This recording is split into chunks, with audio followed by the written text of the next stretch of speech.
மணி வந்து 5 ஆகிறதுக்கு இன்னும் 9 நிமிடங்களே உள்ளது. நம்ம பைபாஸ் ரீச் ஆகி கொஞ்சம் தூரம் சந்தோஷம் ஓட்டிகிட்டு வந்தான். அவனுக்கு ஓட்ட கொடுத்தோம். சூப்பராக ஓட்டிகிட்டு வந்தான். ஃபுல்லாக ரோடு இதே மாதிரி தான் இருக்கும்னு சொன்னான் சந்தோஷம். பாண்டிச்சேரி வரைக்கும் ஜாலியாக போக வேண்டியதான். நம்பர் பிளேட்ரா இதுடா. கேமரா ஸ்பீடு இதை செக் பண்ணுறது.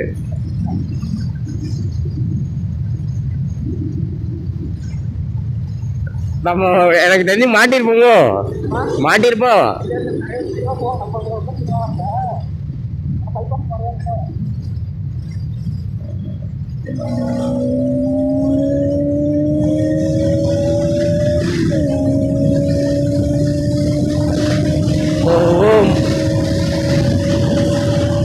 எனக்கு தெரிஞ்ச ஒரு 5:30க்கெல்லாம் நம்ம வந்து பாண்டிச்சேரியை ரீச் பண்ணிடுவோம் தான் நினைக்கிறேன்.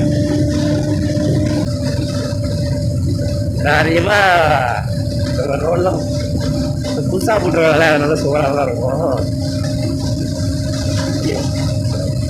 இதானே பெரிய கொல்லிடாரு. இதானே கொல்லிடாரு. ஹெல்மெட் தள்ளுதுடா. கொல்லிடாரு இதானே.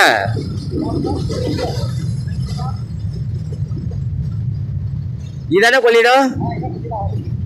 ஏமா இப்போ தண்ணி இல்லை. செம்மையான பஸ் ஆங்கிள் கரெக்டாக காணும் நேரா.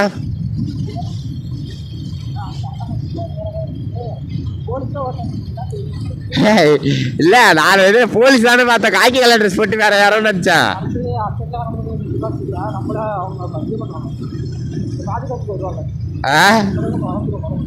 Okay okay. இப்போ தாண்டா இவனெல்லாம் வரணும்.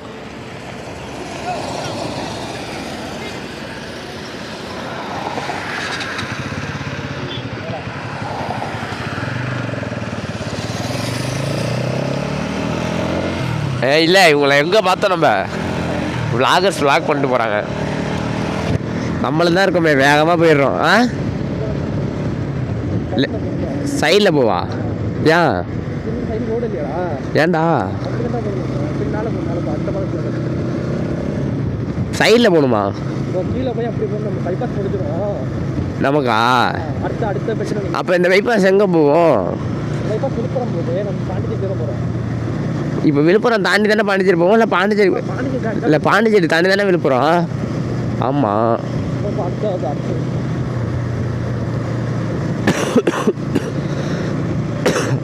அப்போ பைபாஸ் முடிஞ்சிட்டா? ஐயோ எவ்வளோ ஜாலியாக இருந்தது. வரும்போது இடையில நேச்சர் எல்லாம் பார்த்தோம்ல, அந்த மலை இது மாதிரி பாலத்தில் ஏறும் போது அப்படியே கீழெல்லாம் பார்க்கும்போது ரொம்ப சூப்பராக இருந்ததுடா. இடையில ஒரு ஆறு வந்து அழகாக அப்படியே மலையிலேருந்து கீழே ஊற்றுற மாதிரி அப்படியே வந்ததுக்கும் அதுக்கும் பார்த்த மாதிரி செமையாக இருந்ததுல. அதெல்லாம் பார்க்கவும் செமையான அளவுக்கு. இப்போ ஒரு டீ குடிக்க மட்டும் ஏதாச்சும் இடம் மட்டும் பாரு.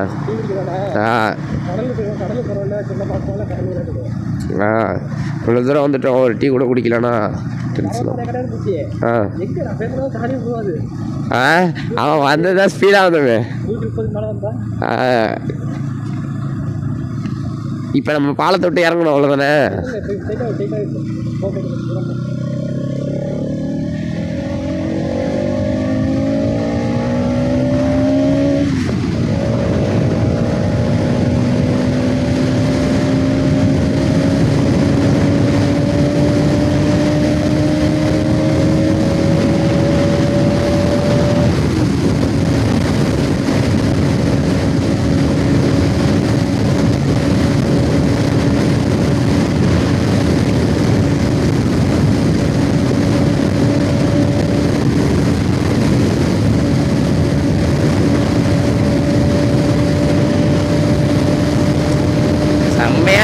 ரோடு இந்த மாதிரி பைபாஸ்லாம் நம்ம ஊரில் இருந்ததுன்னா எப்படி இருக்கும். பாதிக்கு மேலே இந்த சிதம்பரத்துலேருந்தே கடலூர் வரைக்கும் இருக்குது பைபாஸ் பாண்டிச்சேரிக்கு போகிறதில்ல. இந்த பைபாஸ் ஏறினதுனால ஒன்றும் தெரில. நான் இவ்வளோ தூரம் வரும்னு நினைக்கல. ஒரு 70 கிலோமீட்ரு கரெக்டாக ஒரு அரை மணி நேரத்தில் நாங்கள் தாண்டிட்டோம். செம்ம ஸ்பீடு. நல்ல ரோடாக இருந்ததா, ஃப்ரீயாக இருந்ததா, அழகாக ஒரு 120லே வந்தோம். நல்லா என்ஜாய்மெண்ட். வரும்போது நிறையா நேச்சர் பிளேஸ்லாம் பார்த்தோம். கடல் இன்னும் 10 கிலோமீட்டரே கீழே இறங்கணும்.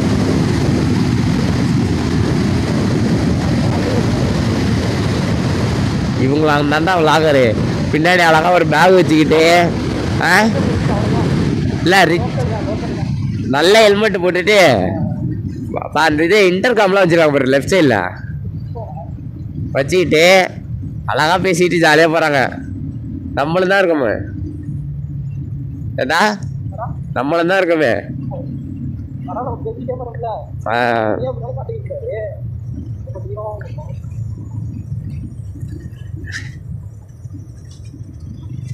என்ன பைக் அது? அது என்ன பைக்கு? அப்பாச்சி R310 மாதிரி இருக்கு. இல்லையே,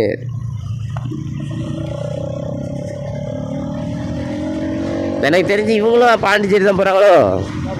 இவங்களும் பாண்டிச்சேரி தான் போகிறாங்களோ. நம்மளும் பொறுமையாகவே போகண்டா, ஜாலியாக.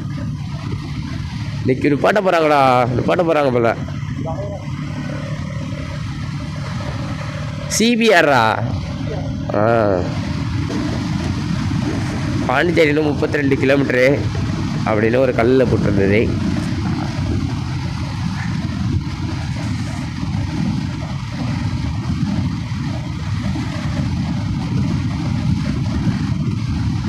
இதெல்லாம் ஊர் சைடு தானே. நம்ம எத்தனை மணிக்கு கிளம்பணும்? 3:40, 4:40 ஆகிருக்கணும். மணி 5:40 ஆக போகுது. 2 மணி நேரம் ஆக போகுதுடா.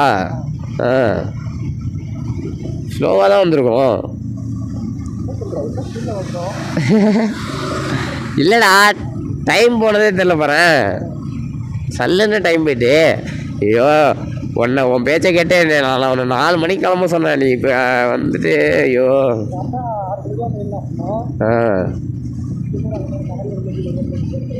4 மணிக்கு கிளம்புனா அழகாக அந்த சன்ரைஸோடு வந்திருந்தோன்னா நேரம் சூப்பராக ரூம் எடுத்து தங்கிட்டு அழகாக ரிலாக்ஸ் பாண்டிச்சேரி சுற்றி முடிச்சுருந்துருப்போம் நேரம்.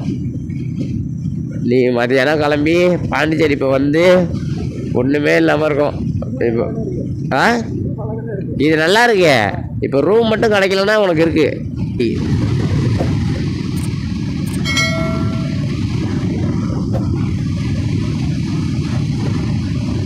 எனக்கு இப்போ டீ குடிக்கணும் டாட், அவ்வளோதான். இடையில கோயிலுக்கு போனோம்ல, அதில் கொஞ்சம் டைம் ஸ்பெண்ட் ஆகிட்டு இடையில கோயில் போயிட்டு வந்தோம்ல, அதில் கொஞ்சம் டைம் ஆகிட்டு. இப்போ பார்த்தீங்கன்னா நம்ம பாண்டிச்சேரிக்குள்ளே என்ட்ரி ஆகிட்டோம். ராக் பீச்சுக்கு இப்போ தான் அடுத்து போகிறது. ஏன்னா நான் கூட நினச்சேன் மதியம் கிளம்பி இன்னும் சீக்கிரமாக வந்துடுவோம், கொஞ்சம் தூரம் கொஞ்சம் நேரம் என்ன பண்ணோம் பார்க்கில் உட்காந்துட்டு அதுக்கப்புறம் தான் ராக் பீச்சு போகிற மாதிரி இருக்கும் அப்படின்னு நான் நினச்சேன். ஆனால் வந்து இங்கே உள்டாவாக வர்றதுக்கே டைம் 6 ஆகிட்டு. பார்க்கில் நைட்லலாம் திறந்து இருக்க மாட்டாங்கன்னு நினைக்கிறேன். இதுக்கப்புறம் கொஞ்ச நேரம் தான், கரெக்டாக மணி 6. பாண்டிச்சேரிக்கு உள்ளே இருக்கோம். நம்ம பாண்டிச்சேரி எப்பயோ என்ட்ரி வந்து பாண்டிச்சேரிக்குள்ளே நம்ம வந்துட்டோம். என்ன பண்ணுறது, அப்போது நான் வந்து கேமராவை கொஞ்சம் நேரம் ஆஃப் பண்ணி வச்சுருந்தோன்னா, அப்போ ஸ்பீடாக வந்துட்டு இருக்கும்போது பாண்டிச்சேரி வந்துட்டு அங்கே பார்டர்லேயே போலீஸ் நிற்கிறாங்க. போலீஸ் ஆனால் வந்து அது பிரச்சனை இல்லை, நம்மள்ட்ட எல்லாமே இருக்குது.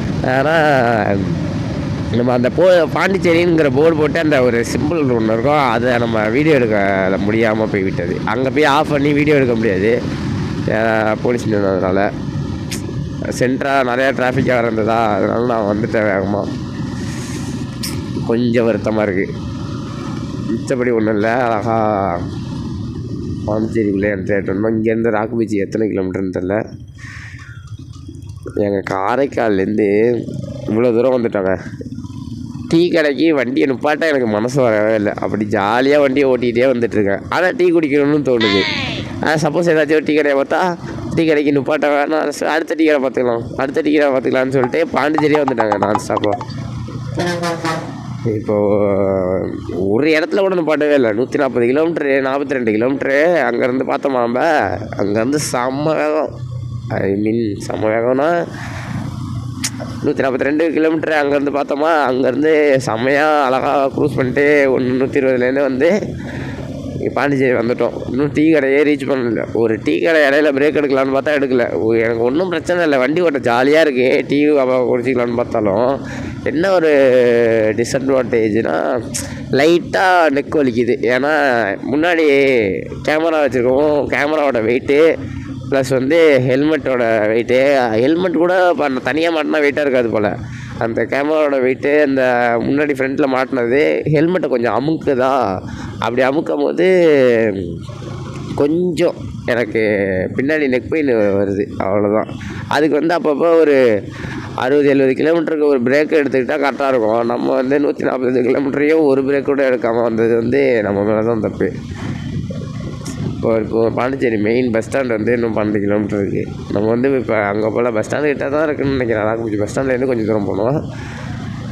இப்போ இடையில எங்கேயாச்சும் டீ கடையை பார்த்தா கண்டிப்பாக நிப்பாட்டி கேட்கணும். பாண்டிச்சேரிக்குள்ளே ஃபுல்லாக என்ட்ரி ஆகின பிறகு அப்படியே பாரு. ஃபஸ்ட்டு ஒரு பாரு, செகண்டில் இன்னும் கொஞ்சம் நேரத்துலேயே எல்லாம் பக்கத்துலேயே கொஞ்சம் நேரத்துலேயே இன்னொரு பாரு, அதுக்கு அடுத்து இன்னும் கொஞ்சம் நேரத்துலேயே ஒரு பாரு. அதான் பாண்டிச்சேரி வந்து டீ குடிச்சிட்டு ரிட்டர்ன் போகிறோங்கிற பேர் இடம் நம்ம இருக்கோம். நம்ம அப்போ புதுசாக ஒரு இதை உருவாக்குறோம். பாண்டிச்சேரியில் இருந்தால் சரக்கு அடிக்கணுமா? சரக்கு அடிக்காதவங்க எத்தனை பேர் இருக்காங்க தெரியுமா பாண்டிச்சேரியில்? புரியல. நம்மளாம் டீ டோட்டலில் தான் ஒழுங்கா ஒரு டீ டோட்டலரை பார்த்து சரக்கா கேட்குறீங்க. அதான் டீயை குடிக்கிறோம், நல்லா சாப்பிட்றோமா, வயிறு முட்டை இந்த உடம்புக்காக சாப்பிட்றோமா, உடம்புக்கு எடுத்துக்கிறதுக்காக சாப்பிடக்கூடாது, உடம்புக்காக சாப்பிட்றோமா, நல்லா ட்ராவல் பண்ணுறோமா, அப்படியே இருக்கணும். சரக்குலாம் அடித்தோன்னு வச்சுக்கேன், சரக்கு அடித்து எவ்வளோ குடும்பம் எப்படி நாசமாக போணுச்சுன்னு சொல்லிட்டு நான் நிறையா இதை பார்த்துருக்கேன். அதனால் அந்த சரக்குங்கிறது இடத்துல மட்டும் நம்ம இருக்கவே கூடாது எப்போயுமே. எவ்வளோ குடும்பம் தெரியுமா சரக்கால் அழிஞ்சிருக்கு. நான் என் ஃப்ரெண்டோட அப்பாவே சரக்கு அடித்து வேலைக்கெல்லாம் போகாமல் வீட்டில் இருந்து அவன் படிட்டு வேலைக்கு போய் அவங்க அக்கா தங்கச்சிகள்லாம் கல்யாணம் பண்ணி கொடுத்துருக்கணும். அப்போது அவனோட படிப்பு ஆனால் வந்து அவங்க அப்பா சரக்கு அடித்ததுனால வேஸ்ட்டாக போயிட்டு, அவங்க அக்கா தங்கச்சி அவனுக்கு ரொம்ப எவ்வளோ கஷ்டப்பட்டுருப்பான். ஒரு அப்பா இல்லாமல் அப்பா இருக்காங்க, பட் ஆனால் சரக்கு அடித்து அவங்களையும் பார்த்துக்கிட்டு சம்பாதிக்கிறாங்க, சரக்கு அடிக்கிறாங்க அப்படி இருந்துக்கிட்டு, அதெல்லாம் ரொம்ப கஷ்டம். ஸோ அந்த அதெல்லாம் பார்த்தா சரக்கு அடினுங்கிறது தோணாது. சில பேர் சொல்லுவானோ இந்த ஸ்டார்டிங்கில் பாடா அன்றைக்கி ஒரு நாள் ஃபன்னு ஜாலியாக குடிப்போம், இன்றைக்கி ஒரு நாள் தானே, அந்த ஒரு நாளே வச்சுக்கக்கூடாது. அந்த ஒரு நாள் எப்போ ஒரு நாள் வந்தால் அதுக்கப்புறம் அந்த ஒரு நாள் வந்து ஒரு வாரத்துக்கு ஒரு நாள் ஆகும், அதுக்கப்புறம் ஒரு மாதத்துக்கு அதுமாரி அப்படியே சில வந்துடும். அதனால் முடிஞ்ச அளவுக்கு அவாய்ட் பண்ணிட்டு ஹெல்த்தியாக சாப்பிட்டுட்டு ஜாலியாக இருக்கும். டீ குடிக்கவும் டீ ஓகே தான், ஆனால் பட் ஆனால் அதுக்காக மட்டும் நாங்கள் போகல. அந்த டீ கடையில் நாங்கள் ஒரு ஃப்ரெண்ட்ஸ் 4 பேர் ஜாலியாக ஏதாச்சும் என்ன பேசணுன்னே தெரியாது, ஏதாச்சும் கிடச்சிக்கிட்டு மாறி பேசிக்கிட்டு அந்த டீ குடிக்கிறது தான் அந்த டைம் இருக்குல்ல. அன்றைக்கி ஒன் டே எவ்வளோ முக்கையாக போனாலும் அந்த டீ குடிக்கிற கொஞ்சம் டைம் தான் எங்களுக்கு வந்து அந்த ஃபன்னே. ஸோ அதேமாரி தான் சரக்கு அடிக்கிறவங்களுக்கும் கூட இருக்கும் போல். நம்பர் பிளேட் அடித்து ஐயோ மாட்டிக்கிட்டாங்க போல்.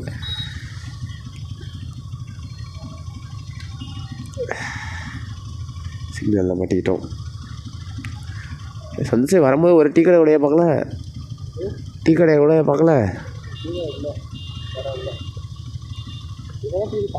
நான் வந்து டீ கடையிலேருந்து கண்டினியூ பண்ணுறேன். பாண்டிச்சேரியில் டீ கடை கிடையாது, பார் மட்டும் கண்ணம்லாம் இருக்குது பாருங்க. அது ஒரு ப்ளூ கலர் லைட் எடுத்தால் அதுவும் ஒரு பார் தான். இன்னும் சொல்கிற மாதிரி இல்லை. காரைக்கால் கூட தேவையில்ல, காரைக்காலில் தான் நாங்கள் இருக்கோம். ஆனால் காரைக்காலில் கூட பார் கொஞ்சம் எட்டக்கட்டக்க தான் இருக்கும். பாண்டிச்சேரியில் பக்கத்தில் இருக்குது. ஸோ கைஸ், நம்ம வந்து ரொம்ப நேரம் கழித்து நிறைய டிராஃபிக்கில் வந்து இங்கே தான் டீ குடித்தோம். இது வந்து ரயில்வே ஸ்டேஷனுக்கு எய்த்தாப்பில் இருக்குது. ராக்பீச் இங்கேருந்து கொஞ்சம் தூரம் தான். டீ வந்து நல்லா தான் இருந்துச்சு. அந்த அண்ணன் ரொம்ப கைண்டாக இருந்தாங்க. அதுவே டீ நல்லாவே சப்போஸ் இல்லை கொஞ்சம் கம்மியாக இருந்தாலும் நல்லா இருந்ததுன்னு என் வாயாலே சொல்ல வைக்கிது பாருங்க. நல்ல பாசமாக பேசினாங்க. எங்களுக்கு இப்போ ஒரே ஒரு பெரிய ப்ராப்ளம் என்னன்னா ரூம் கிடைக்காது போல். அவ்வளோதான். கியரில் தான் போட்டிருந்தேன் வண்டி, டக்குன்னு நியூட்ரல் ஆகுது பேர். ஐயோ இல்லைடா எல்லாம் ராக் பீச்சுக்கு தாண்டா நல்லா என்ஜாய் பண்ண போகிறாங்கண்ணா. எனக்கு இப்போ என்ன ஒரே ப்ராப்ளம், என் வண்டியை பார்க் பண்ணி மட்டும் விட்டுட்டேன்னா நைட்டு என்ஜாய் பண்ணிட்டு அதுக்கப்புறம் ரூம் எடுக்கிறது நான் பார்த்துக்கலாம் போ. இது மேலே ஏற்படுத்துருமா? Already book ஆகிருக்குமா? திரும்பி அதே ரோடுக்கு தான் சுற்றுறோம்னு நினைக்கிறேன். போலீஸ் நிற்கிறாங்கப்பா இங்கெல்லாம் நிப்பாட்டினா வண்டி. சந்தோஷே இங்கே கூட நீ உனக்கு மேப்பே பார்க்க தெரில சந்தோஷ்.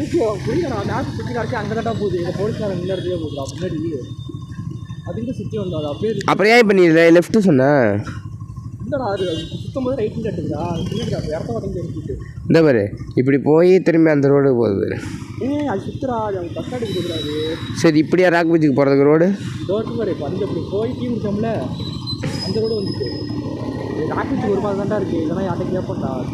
ஏன் அதே கோயில் அதே டீ கடை திரும்பவும் முதல்ல இந்த ரயில்வே ஸ்டேஷனு என்னடா?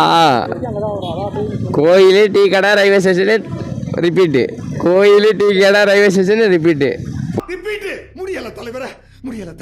உங்களா நீங்கள் பாண்டிச்சேரி நைட் லைஃப்னு சொல்லிட்டு அங்கே ஃபுல்லாக காட்டியிருக்கலாம். இங்கேயும் கொஞ்சம் நல்லா தான் இருக்குது க்ரௌடா. எல்லோரும் ஜாலியாக இருக்காங்கடா. என் வண்டியை மட்டும் எங்கேயாச்சும் பார்க் பண்ணிட்டேன்னா நானும் ஜாலியாக இருப்பேன்டா. எப்படிடா ரைட் எடுக்குமா? போவா போலீஸ் நிற்குதே. சரி போ. ஆறுன வச்சு மியூசிக் பண்ணிட்டு இருக்கானோ ஜாலியாக. இப்போ நேராக போகணுமா எப்படி?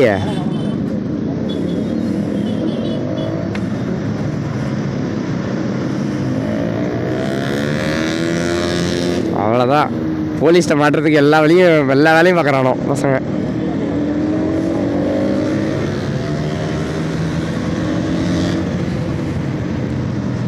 அவனை கூட போனோன்னு வச்சுக்கோ நம்மளும் மாட்டிப்போம். ஃபுல்லாக போங்க நைட் லைஃப்னு சொல்லிட்டு. இப்போ எத்தனை ரவுண்டுறா? என்னால் முடியலடா. ஒரு வேளை 12 மணி வரைக்கும் இப்படியே ரவுண்டு தானோ? புரியல, அது வேற எனக்கு தெரில. ஹலோ காய்ஸ், ரொம்ப சோகமான செய்தி என்னென்னா வண்டியை ரோட்டில் பார்க்கிங் பண்ணிட்டு வந்திருக்கோம். அதுவும் பாண்டிச்சேரியில் தெரியாத இடத்துல. பத்திரமா இருக்குமா என்னன்னே தெரில. இந்த ஷவர்மா கடைக்கு எய்த்தாப்பில். புரியல, அட்ரஸ் தானே பார்த்துக்கலாம்.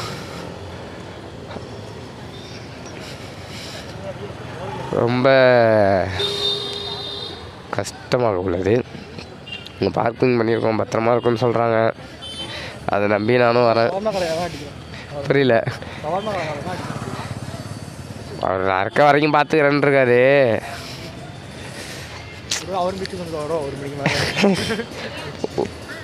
ஒரு மணி வரைக்கும் இருந்தாங்கன்னு வச்சுக்க. இவங்கள்ட்ட கூட சொல்லி போட்டுருக்கலாம்டா, வண்டியை போட்டுக்க சொல்லி பார்த்துக்க சொல்லி.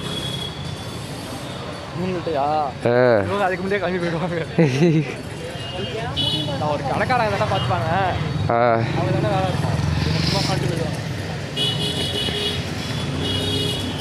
செம்மையாக இருக்குல்ல இந்த மாதிரி நம்ம தெரியாத ஊரில் ஒரு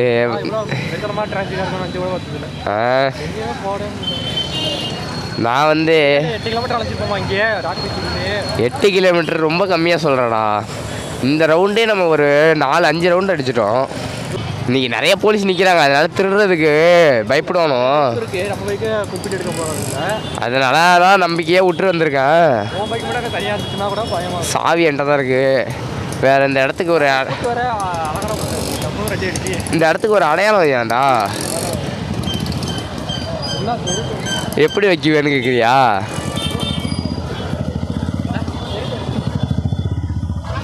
இந்த தெரு பேர் என்ன ப்ரோ? பெரிய ஹாஸ்பிட்டலா? ஓகே. கலரா லைட்டு பல்பு இங்கே உள்ள ரோட்டுக்கு எப்படி சுத்த விட்டாங்க. எல்லாரும் ஜாலியாக சந்தோஷமாக இருக்காங்கடா.